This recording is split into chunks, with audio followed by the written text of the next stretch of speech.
The ceremony will now begin.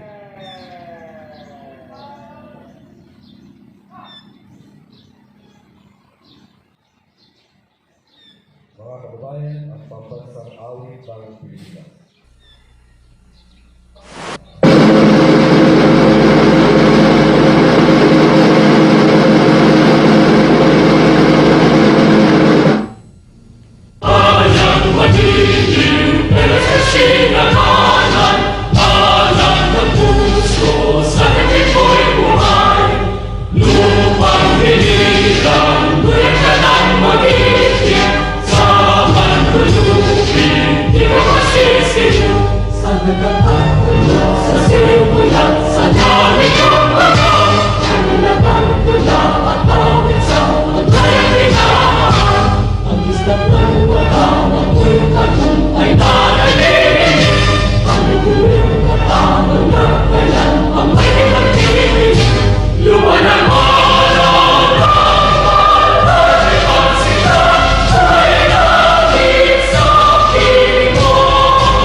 Now we will have a short prayer led by the chairman of Parish Commission and Worship, Mr. Hermes Estrada.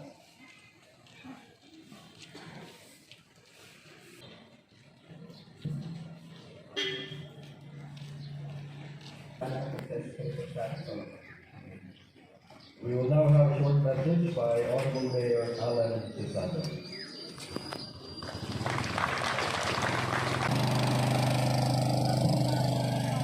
To all department heads ng agencies, ako mga kaubanan sa panerbisyo sa lokal paganghanan sa lungsod sa Albao, sa legislative and executive departments, sa tanang agawanon, may buntag na natong tanan.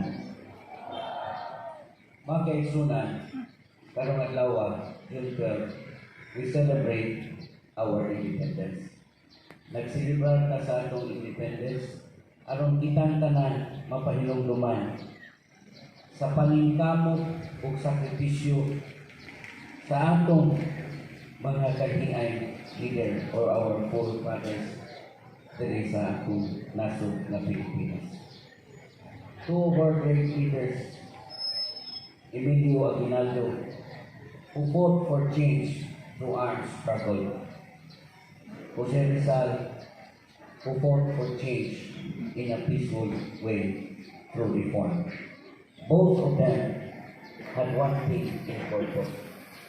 Now, ang Pilipinas makakuha kagawasan gikan sa colonization from other countries.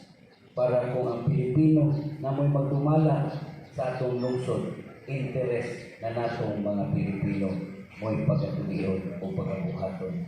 Dili ang interest from our foreign colonizer. Nakapot sa atong mga dakong leader o sa atong mga national heroes ang mga kagawasan mauni karon dunay kay paggamhanan na nagdumalang puro Pilipino. Pero mga kaigsunan, in our modern times, we face another type of bondage.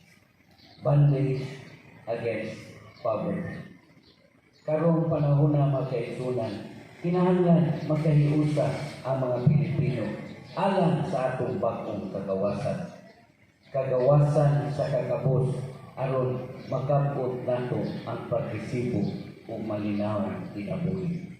Nang hinaot ko, nakitang tanan, lakit na atong mga kabatanunan, maningkamot kita alang aning bagong kagawasan ng kaigsunan. Daghang salamat o mayong buntag kanatong tanan. Happy Independence Day, everyone. We will now have our Kamsara tour and museum tour. Those who wish to experience the tour, we have 3 tour guides available to assist the participants. For those who are not participating in the tour, you may now proceed to the Casa Real for a few refreshments. Good morning and happy Independence Day, everyone.